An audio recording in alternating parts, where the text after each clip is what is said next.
और जो आईओ की जो है अभी तो उसकी उसमें अभी भी जांच ही चल रही है, क्योंकि कुछ लोग अभी बचे हुए हैं उसमें, जो बाहर किसी जिनका नाम लिया गया है कि भाई उन किसी के सामने हुआ है या किसी ने देखा है। और छवि की बात आती है तो छवि तो जब भी ऐसी चीजें होती है, नेगेटिव चीजें होती है, छवि देश की खराब होती है। पर जहां तक मेरे को लगता है कि पीटी उषा जी का भी कोई गलत उसमें वो नहीं था।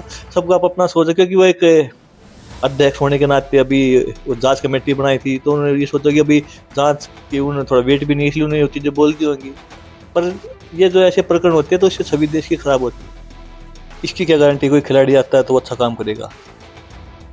इसकी कोई गारंटी नहीं है कि कोई खिलाड़ी किसी भी खेल संघ में बैठेगा तो वो खेल को ऊपर उठाएगा, अच्छा काम करेगा। दिल्ली के जंतर मंतर पर जिस तरह से कुश्ती खिलाड़ी लगातार 6 दिन से धरना प्रदर्शन कर रहे हैं, और आज सुप्रीम कोर्ट में भी इस मामले को लेकर जो है सुनवाई हुई, और इस मामले में जो दिल्ली पुलिस ने सुप्रीम कोर्ट में कहा कि वो इस मामले में एफआईआर दर्ज करेंगे, और सुप्रीम कोर्ट ने ये कहा कि आज ही एफआईआर दर्ज। हमारे साथ जो इस जांच कमेटी बनाई गई थी खेल मंत्रालय द्वारा, उनके सदस्य हैं योगेश्वर दत्त जी। सर, जिस तरह से अभी जो सुप्रीम कोर्ट ने कहा है कि जो तुरंत एफआईआर दर्ज होनी आज ही होनी चाहिए, क्या इससे पहले संज्ञान नहीं लेना चाहिए था पुलिस ने? देखिए, अभी सुप्रीम कोर्ट में मामला गया था और दिल्ली पुलिस की जहां तक मेरे को पता है बोले कि हम एक बार जांच करेंगे पहले उसकी। पर इसमें माननीय उच्च न्यायालय के दखल के बाद ये आज ही एफआईआर की बोली है कि आज ही रिपोर्ट दर्ज की जाए। और अच्छी बात है कि खिलाड़ियों की जो भावना थी, जो खिलाड़ी चाहते थे, वही चीज अब एफआईआर दर्ज हो चुकी है। और अभी जो भी जांच होगी, जो भी चीजें होंगी, वो आगे चलेंगी। तो एक यही है कि पूरे देशवासियों का और सभी का मतलब पहलवानों को समर्थन पूरा मिला है। सभी ने एकजुटता दिखाई है और पहलवानों के साथ खड़े हुए हैं इस मामले में कि भाई इस चीज में न्याय होना चाहिए। और अभी आगे की जो प्रक्रिया है, जो भी पुलिस का जो काम है, पुलिस रिपोर्ट दर्ज करने के बाद वो काम करेगी। और ये हमें सभी को सम्मान करना चाहिए। जो भी हमारी उच्च न्यायालय है, वो कोई भी वो अगर बहुत बात बोलता है तो बड़ी वो अहम होती है, और उसका एक अलग उसका मतलब एक महत्व होता है उस बात का। तो आज एफआईआर दर्ज की बात होगी, दिल्ली पुलिस बात करी, क्या अभी धरना आपकी नज़र में खत्म हो सकता है? देखिए, वो तो पहलवान बताएंगे जो वहां पे बैठे हैं। मैं उसके बारे में कुछ नहीं कह सकता कि उनके मन में क्या है, वो अभी क्या चाहते हैं। पर जहां तक वो उनकी शिकायत ये थी कि भाई हमने 2 दिन हो चुके हैं हमें पुलिस में रिपोर्ट दर्ज कराए हुए, और अभी तक वो दर्ज नहीं हुई है। आज रिपोर्ट दर्ज हो चुकी है, तो अब अगला पहलवान क्या चाहते हैं उस बारे में मैं कुछ नहीं कह सकता। वो उनका अगला जो कदम है वो क्या होगा। वहीं पीटी उषा जी ने एक सवाल खड़ा किया, जिस तरह से उन्होंने कहा कि खिलाड़ियों को इस तरह सड़कों पर नहीं आना चाहिए था, प्रदर्शन नहीं करना चाहिए था। विदेशों में देश के जो है नाम खराब हो रहा है, और इसके लिए जो ओलंपिक एक उसमें विभाग में एक कमेटी होती है यूनिट, उसमें कमेटी में उन लोगों को अपनी शिकायत दर्ज करानी चाहिए थी। देखिए, जो बहन पीटू उषा जी हैं, बड़ी खिलाड़ी रही हैं, और फिलहाल जो आज के टाइम में है वो इंडियन ओलंपिक एसोसिएशन की अध्यक्ष हैं।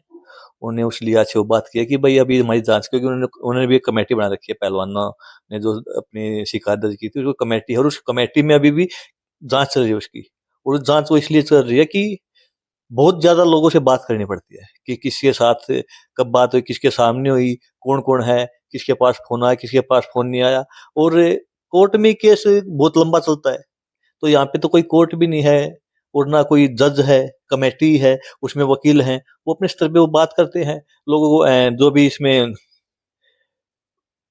आरोपी होते हैं या जिसने आरोप लगाया, या जो गवाह होते हैं, उनको बुलाना पड़ता है। वो एक बार में 2 बार में नहीं भी आते, उनको दो नोटिस दिए जाते हैं। तो ये प्रक्रिया लंबी इसलिए ये खिंची है। अगर मैं आपको बुलाऊंगा, पहली बार ना होगी तो फिर दोबारा फिर नोटिस डालेंगे, 1 हफ्ते 10 दिन का गैप देगा, तो इसलिए ये लंबी प्रक्रिया इसलिए चली है। ये अगर जल्दी ये खत्म तभी होती जबकि जिसको भी कॉल की वही जो अगला इंसान था वो आता उसी दिन आता, या फोन से ऑनलाइन जुड़ता, या फिजिकली जो भी है वो चीजें होती, इसलिए वो लंबी चली है।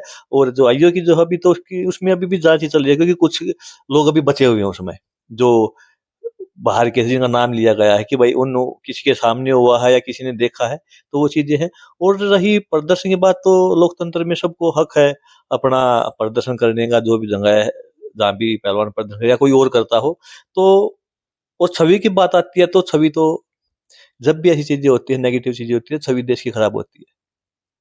पर पहलवानों की भी अपनी समस्या थी, इनको भी जो दिक्कतें थी, तो पर अब सब बातें अब खत्म हो चुकी है। अब माननीय न्यायालय ने, उस न्यायालय ने भी एफआईआर का निर्देश दिया और आज दिल्ली पुलिस ने भी आज अपने उसमें बोला कि आज ही रिपोर्ट दर्ज कर लेंगे, उस पर आगे की कार्रवाई स्टार्ट शुरू कर देंगे। और कार्रवाई तो पहले से शुरू हो गया, अब आज के बाद क्या होगा वो तो कानून प्रक्रिया क्या है वो तो वो देखेंगे।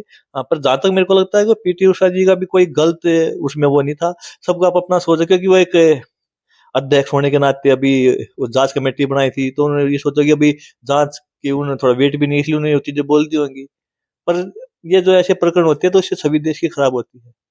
जब भी कोई यौन शोषण का कुछ ऐसा चीजें आती हैं तो सभी खराब होती है और बहुत ज्यादा नुकसान होता है। इसका आने वाले टाइम में पता लगता है कि कितना कुछ हमने खोया है। वही विनेश फोगाट का ये जो पीटी उषा जी ने कहा है कि उन्होंने 2 बार उनको कॉल किया, कोई रिस्पॉन्स नहीं आया था, मजबूरीवश उन्होंने इस तरह का कदम उठाना पड़ा। देखिए, मैं इस बारे में नहीं कह सकता कि भाई उनको उन्होंने कॉल किया था या नहीं किया था, वो तो पीटी उषा जी बता सकती हैं, उस बारे में मैं कुछ नहीं कह सकता। मैं जो मेरे सामने जो चीजें होती हैं, आप जो एक मैं जानता भी हूँ। इंटरनेशनल खिलाड़ी रहे हैं, क्या जिस तरह से कमेटी होती है उनकी बनाई जाती है तो इसमें तुरंत कार्रवाई नहीं होती या फिर काफी लंबा प्रोसेस होता है? देखिए, अगर कमेटी में आप भी होते तो आप भी इतना लंबा टाइम लगाते, 20, 30, 40, 50 लोगों तक जाना होता है, उनसे बात करनी होती है, उनका टाइम लेना पड़ता है, उनको बुलाया जाता है या ऑनलाइन मीटिंग की जाती है, तो लंबी प्रक्रिया चलती है। अगर इतनी जल्दी फैसले दे दें कोई कमेटी, कोर्टों में इतने लंबे लंबे साल केस चलते हैं, फास्ट ट्रैक में भी 6 महीने का प्रावधान है कि 6 महीने के अंदर, उसमें भी 6 महीने लगते हैं। तो यहाँ तो सभी ये जो कमेटी थे इसमें वकील लिए हैं और हैं, तो बड़ी चीजें हैं। और सारी भी ये है कि दोनों जो भी पक्ष और विपक्ष, मतलब जो आरोपी हैं वो जिन्होंने आरोप लगाया है, उनकी बात सुन के वो चीजें देनी होती हैं। कमेटियों का यही काम है कि हम अपनी जो जो भी आरोपी हैं और जो जिन्होंने आरोप लगाया, दोनों उन पक्षों की बात उसमें नोट की जाए और वो आगे सौंप दी जाए ओलंपिक संघ को, इंटरनेशनल ओलंपिक कमेटी को, खेल मंत्रालय को, दो, क्योंकि दोनों कमेटियों में था तो दोनों वही खेल मंत्रालय में जाएगी और इधर इंडियन ओलंपिक एसोसिएशन में पीटी उषा जो अध्यक्ष वहां जाएंगी, उससे वहां पे फिर इंटरनेशनल ओलंपिक कमेटी में रिपोर्ट देनी होती है, उसके बाद वो चीजें होती हैं। सजा का मैंने पीछे भी बोला था कि सजा कोई भी कमेटी सजा नहीं दे सकती, सजा तो कोर्ट देगा। इस देश का प्रधानमंत्री, राष्ट्रपति भी किसी को नहीं बोल सकता कि भाई आपको फांसी की सजा है, आपको 2 साल की सजा। सजा का काम तो कोर्ट का है और वो कोर्ट अपना काम करता है। कमेटी का तो बस इतना ही काम है कि जो दोनों पक्षों की, जो आरोपी हैं और जिसने आरोप लगाया है, उनकी बात सुनी जाए, ऑन रिकॉर्ड वीडियोग्राफी की जाए और वो आगे जहां भी वो देनी है, खेल मंत्रालय में हो या ओलंपिक संघ में, वहां देनी है। इसलिए इसमें कमेटी का तो इतना ही है कि बस दोनों पक्षों की बात सुननी है और आगे देनी है। पहलवान जी, जिस तरह से अभी अनुराग जी हैं, उन्होंने प्रेस कॉन्फ्रेंस की, उन्होंने कहा कि जो कमेटी गठित की गई थी, जो हमने 12-12 घंटे तक समय दिया गया, लेकिन जो खिलाड़ी आरोप लगा रहे हैं कि उनकी बात सही तरीके से सुनी नहीं गई। देखिए, उसके बारे में मैं नहीं कह सकता, मेरे को इतना पता, अंदर क्या हुआ ये नहीं पता मेरे को, कितना टाइम में अनुराग जी ने, जो खेल मंत्री, उन्होंने दिया है नहीं दिया है।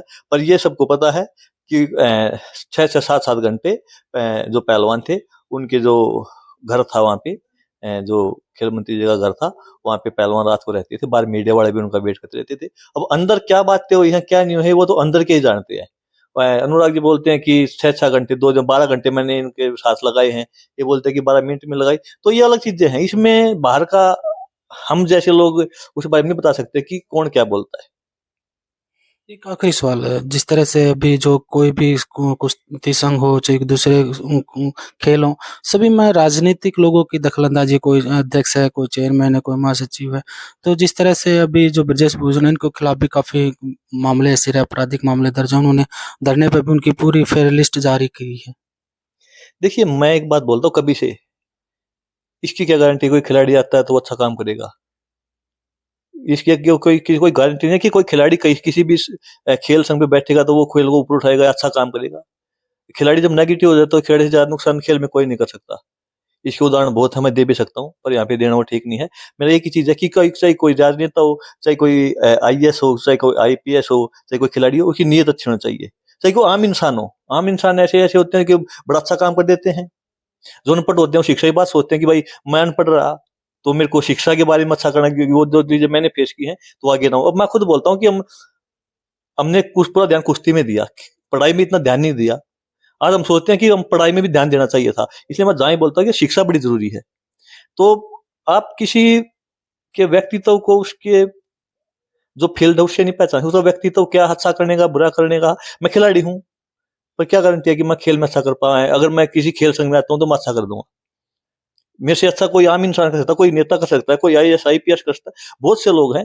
तो कहीं भी हो, कोई भी इंसान हो, किसी भी संस्था में हो, गार्जियन किसी भी उसका अध्यक्ष हो या कुछ भी हो, उसको चलाता हो, तो उसकी नीयत अच्छी होनी चाहिए। ये कोई मायने रखता है कि भाई वो राजनेता है या खिलाड़ी है या आईएएस आईपीएस या कोई सी और भी वो फील्ड से आता है, बस एक अच्छा करने की नीयत होनी चाहिए। ये थे योगेश्वर दत्त, जिनका कहना था कि जिस तरह से जो खिलाड़ी धरने पे बैठे हैं, उनके साथ जो है हुआ है, उसकी जाँच, निष्पक्ष जाँच होनी चाहिए।